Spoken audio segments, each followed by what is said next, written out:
एक समय की बात है। एक सीधी सादी दयालु महिला थी जिसकी बस एक इच्छा थी, बस एक ही सपना। और उसका सपना ये था कि उसकी एक बेटी हो। बहुत दिन बीत गए लेकिन उसका ये सपना पूरा नहीं हुआ।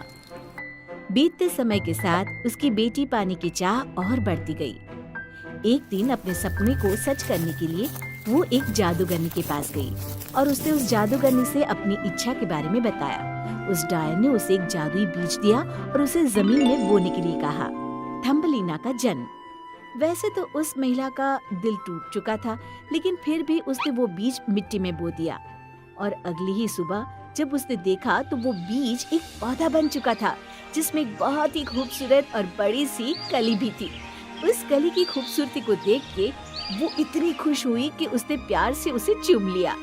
क्योंकि वो पौधा जादुई था, इसलिए चूमते ही वो एक खूबसूरत फूल में बदल गया। वो महिला चकित हो गई क्योंकि उस फूल के अंदर बैठी थी एक छोटी और प्यारी सी लड़की जो बस अंगूठे जितनी बड़ी थी। उस महिला ने उसका नाम रखा थम्बलिना। थम्बलिना का जीवन। थम्बलिना उस महिला की जिंदगी का एक अहम हिस्सा बन गई। थम्बलिना उसकी जरूरत का सारा सामान उसे देती थी। उसने सोने के लिए एक बहुत ही प्यारा छोटा सा बिस्तर बनाया और गुलाब की पंखुड़ियों से प्यारे कंबल। थम्बलिना खुशी खुशी छोटे से पंखुड़ी से बने नाव में खेलती रहती थी। घोड़े के बाल उसके लिए चप्पू का काम करते थे। उसकी आवाज बहुत मधुर थी। वो अपनी नाव में खेलती थी और सारा दिन अपनी मधुर आवाज में गुनगुनाती रहती थी। पूरा दिन खेलने के बाद थम्बलिना अपने छोटे से बिस्तर में जाकर सो गई। और जब वो सो रही थी, एक बड़ी सी मेंढक खिड़की पर आई और उसने उस प्यारी सी बच्ची को देखा। वो मेंढक उसे बस देखती ही रह गई। वो उसकी खूबसूरती में खो गई थी। उसने सोचा कि थम्बलिना उसके बेटे के लिए अच्छी जीवन साथी बन सकती है, इसलिए उसने उसे उठाया और वहाँ से लेकर भाग गई। और किसी को पता भी नहीं चला कि उस मेंढक ने थम्बलिना को अगवा कर लिया है। वो मेंढक थम्बलिना को झील के पार ले गई जहाँ उसका परिवार रहता था।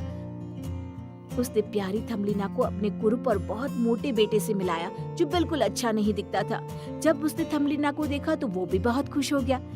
हालांकि माँ और बेटा दोनों के मन में डर था कि थम्बलिना उनके चंगुल से कहीं भाग न जाए, और इसी डर से उन्होंने उसे झील के पानी में कमल के पत्ते पर बिठा दिया और उस पत्ते को झील के बीचों बीच पहुँचा दिया। दोनों माँ बेटे बहुत खुश थे कि अब तो थम्बलिना भागकर जा ही नहीं सकती। और उसी दौरान उन दोनों ने शादी की तैयारियां भी शुरू कर दी। जब दोनों माँ बेटे बात कर रहे थे तो झील की दो मछलियाँ उनकी बातें सुन रही थी और उन्होंने थम्बलिना की मदद करने की योजना बनाई। दोनों मछलियों ने एक तितली की मदद से कमल के पत्ते को झील के किनारे पर पहुँचा दिया और इसी तरह थम्बलिना वहाँ से भाग गई। वो वहाँ से भाग गई, लेकिन रास्ते में उसे एक पतंगे ने कैद कर लिया। लेकिन कुछ ही समय बाद पतंगे ने थम्बलिना को छोड़ दिया क्योंकि वो उसे बहुत अलग थी। गर्मियाँ आ गई थी और थम्बलिना घास और फूलों के बीच अकेली चली जा रही थी। रास्ते में उसे खाने के लिए कुछ भी नहीं मिला। तब फूलों के पराग से उसने पेट भर लिया और सुबह की ओर से प्यास बुझा ली। जल्द ही बरसात का मौसम आ गया और आसपास बहुत गंदगी फैल गई। नन्ही बच्ची को ठहरने के लिए कोई जगह नहीं मिली। वो किसी तरह बरसात की तेज बूंदों से बचती बचती आगे बढ़ती रही, लेकिन ठंड के मौसम ने उसे और परेशान कर दिया। ठंड ने उसे हिलाकर रख दिया था और उसे खाने के लिए कुछ भी नहीं मिला। जब वो रास्ते पर अकेली चली जा रही थी तब उसे एक बड़े से मकड़े ने खाने और रहने की जगह देने की बात की।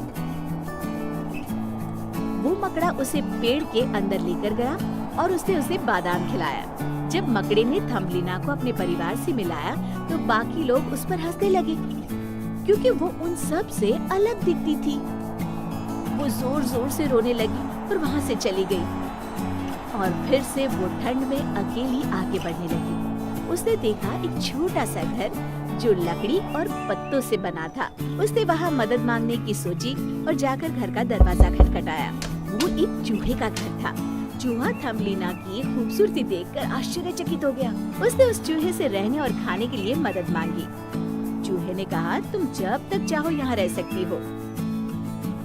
एक दिन वो चूहा एक अमीर छछूंदर को लेकर आया। उस छछूंदर ने थम्बलिना से गाना गाने की विनती की। उसने अपनी मधुर आवाज में उन्हें गाना सुनाया और वो दोनों गाना सुनकर बहुत प्रसन्न हुए। चूहे ने थम्बलिना को छछूंदर से शादी करने का आदेश दिया क्योंकि वो बहुत अमीर था। वो चूहा उससे बहुत बदतमीजी से बात कर रहा था, इसलिए उसने तय किया कि वो वहाँ से भाग जाएगी। लेकिन छछूंदर मन ही मन उससे गर्मियों में शादी के सपने देख रहा था। कुछ दिनों बाद थम्बलिना ने एक बीमार पक्षी का ख्याल रखना शुरू किया और उसे हर रोज खाना भी देती थी। वो दोनों अच्छे दोस्त बन गए और वो पक्षी उसे अपनी कहानियाँ सुनाया करती थी।